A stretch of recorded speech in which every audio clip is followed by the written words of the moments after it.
What's good, man? It's OG Drip, man. This channel where we talk about the spiritual truth and how to utilize energy on a day-to-day basis, man. Today, man, we got to talk about this one individual, you know what I'm saying, his name already ringing on every algorithm there is. But sometimes, you know what I'm saying, certain interviews you don't take, but which is basically Charleston White, right? Now, I know normally on this channel I don't talk about celebrities, rappers, none of those type of people.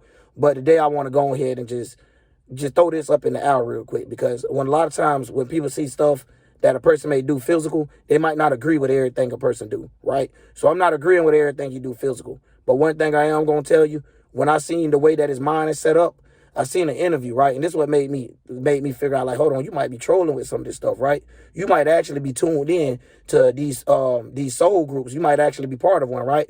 Because when it comes down to him breaking down certain things, it get real deep, especially when now we ain't talking about, y'all know that crazy junkie we talking about. Now we talking about when sometimes when he had like that kick and he done said something, right? And it ain't something like just popped up to his mind. Nah, it's something that he actually been watching, right? For example, and then sometimes all you gotta do is pay certain stuff attention, and it be coming out right at you, right? Because he seen an interview, basically, right? He was breaking down demonic forces. And it was basically, I think if you type in like Charleston White and Gucci Man, demonic forces and T.I. and stuff like that, and he basically breaking down how these people is actually demons, right? But as I'm listening to him break this stuff down, and as he get through the interview, he studied praying back to people. You know how I just dropped a video the other day, I was telling y'all, like, man, who these people be praying to? They be saying it's the light, and it be so cold-hearted and so dark that it don't seem like it be the light. You know what I'm saying? And it be so wicked. They call it the light, or they'll call God. You know, they make God out of the light, which is already blasphemy. But just breaking out God is no shape, no thing. Do not make it like that. The only reason why we calling it God is just from a relation, to be able to relate to it, to be like, oh, okay, that's what you're talking about. But that's it. But either way, when bro went to breaking it down, he went to breaking it down something like that, right? But he took it as a concept of saying the light. So what these people following, this light that these people following and stuff, it can't be too bright, or it can't be right. What's right for us, because look at what it pushes. Look at the agenda that comes behind it, such as rappers pushing out killing and disrespect on and disrespecting the dead and stuff on every track. But yet he was like, in that interview, he was saying, like, you know, when he talk about the dead, how everyone come and they disrespect him, right? And I don't, trust me, y'all, I understand it's the way that he do it and how it happened and this and that there. But at the same time, when you start steering stuff like this and see that these people be the same people that telling y'all they're praying to a Lucifer, they're praying to a Jesus, it start making you understand the concept, like these people is praying to some type of mental energy. They're not praying to something that do not exist in this realm of reality. They're praying for something that's right in it, whether it's a person or a place or a thing. So when it come down to these things, bro, I just want to break that down, because it's just like saying, when you're looking at the light and what they created to be the light, that already lets you know that's a form of something. You get what I'm saying? So it already has left the spirit realm. It's a form of something. It's already in the physical, period.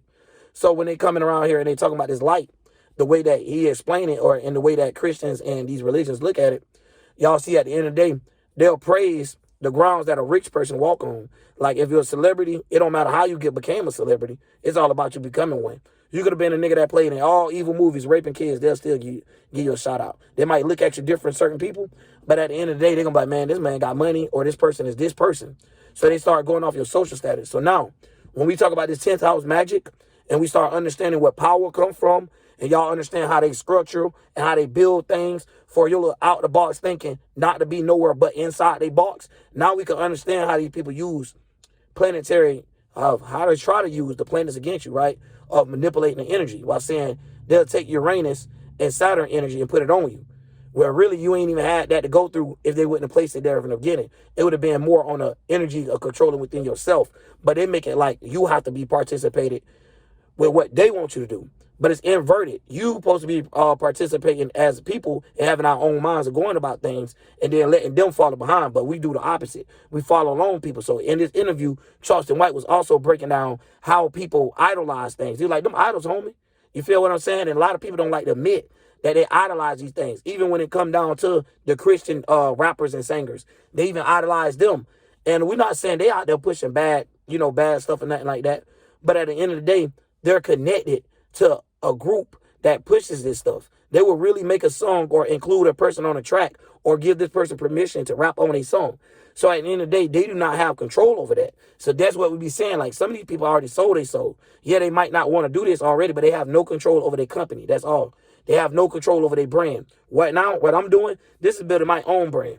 Now, if I was to give my brand away and have certain people working this system for me, then that one you'll know I don't have the system of my own to work. I have to give away whatever they bring it to me, letting you know that I have to take it in from what's coming, not to make new things happen.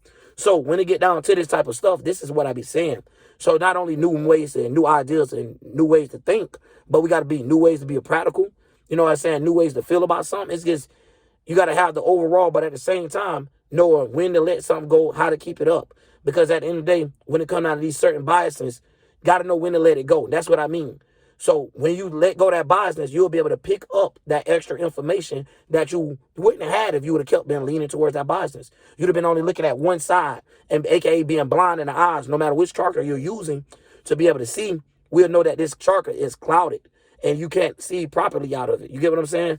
So it get a lot of deepness behind it though. But this just to show y'all how you can take something and someone that got a little bit of pull to it. But y'all know they're going to make a yin and yang to everything anyway by saying they want to be the one to control it. So they'll look at it on the bad note of saying, oh, people don't in real life don't want to do work with this man, right? And stuff like that.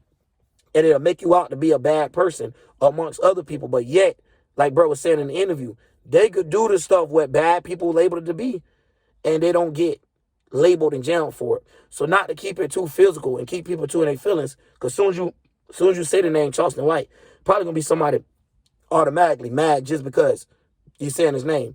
But at the end of the day, I don't see no other celebrity or nobody else that's doing this anti-idolization thing, right? So y'all might say you're going the wrong way about it. However, ain't nobody trying to judge that. But what I am looking at is the nigga mental aspect of how he's going about this shit. It's not like everybody else did. And now he got it to a point that some rappers respect what he got going on because of how he doing it, right? But beyond that, man, it get all the way to it because you can have them there, but it depends on what element you put someone in too sometimes, right? Because when he was in that interview, it seemed like he was very comfortable with old boy. So alone in that interview, he was saying a lot of juicy stuff. But sometimes, yeah, of course, he got lost a little bit. But for the most part, bro, he definitely woke. You get what I'm saying? He's definitely not stuck in the third dimension. He's definitely having a lot of fourth dimension, fifth dimensional shifts. And he damn sure having sixth dimensional shifts.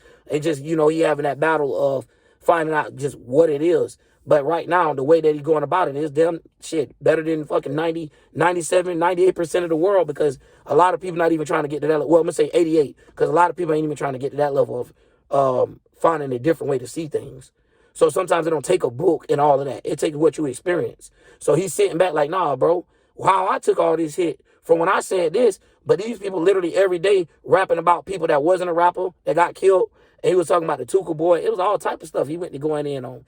But I understand, though, when certain people come in with a certain biasness, even me being a street nigga and hearing that he's a rat or whatever you want to call himself, Rat Williams or whatever, I still have to throw that to the side, too. To be like, hey, bump all that what I'm talking about. Let's see what he's actually saying. Let's see what's actually going on. You know what I'm saying? Is it the actual truth? Because at the end of the day, it don't matter if you like a person or dislike a person, bro. They might say the damn truth one day. So sometimes you got to be ready to self-check yourself or be able to check the world to see, yo, I'm not the only one having this viewpoint. So when I come out of this video, hopefully this made people be comfortable enough to be able to at least hear some of the things he said, but just don't take it but so far. It ain't nobody telling y'all to believe in nothing. So you can believe everything you're hearing, but as long as you don't get into that shit and go to fighting for it and go to using your Mars for the shit and act like it's yours, of your intellectual property or the things that you own, owning your shit, your mentalities. So let's make sure it ain't something like that where you losing where your mind was from the beginning. Now you gain Charleston White mind. We're not saying follow behind him, and that's the problem now. And that's the reason why we're breaking it down on idolizing things. Like, you look at the genre, only thing they have to do is sign any artist. It don't matter about skill. Whoever they sign, they'll be able to come in and automatically get the group, because it always worked like this. It don't matter which genre it is. You have the new versus the old. Even with the cars, even with everything, you have the new and improved. And that's how they like to say it, right? So you'll have rappers that's rapping about this, then you'll bring out these rappers, and they'll be like, nah, he's better than him, and make it like he is by giving him the viewage and by giving him the push. So this will give people the influence over the other people. So we'll see them probably taking more in. So sometimes we looking at it like they're trying to build themselves in a different area. But no, they're building these companies. These people don't own themselves. So when they're going to these Twitch streamers, these YouTubers and stuff like that, these people is building their company, not themselves. Because when they get rid of this shit, or when the company said we don't want you no more, we don't no longer need you, they have none of that stuff. It's literally a 360 deal. So when we understand and selling your soul, I'm gonna get on that a little deeper on the video.